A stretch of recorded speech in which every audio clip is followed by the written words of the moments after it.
بچه‌ها حالتون چطوره؟ دیدم تو ویدیو قبلی کاین گذاشته آموزش مبل. پس بریم سراغ ویدیو.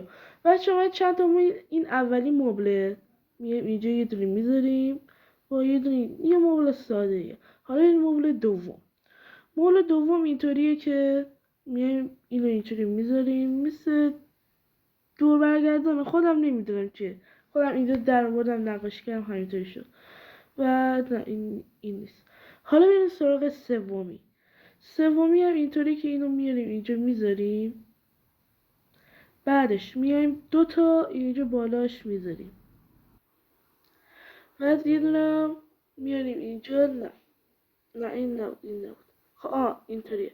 اینو میاریم اینجا میاریم.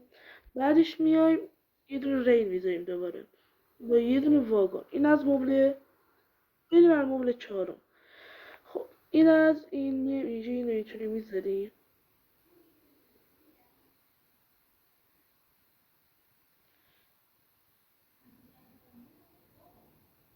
این از مبل چهارمه.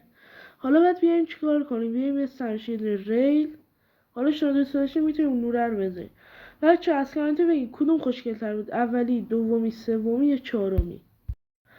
خب بچه مرسی تا اینجا ویدیو با هم همراه بودین. تا یه ویدیو دیگه فعلا.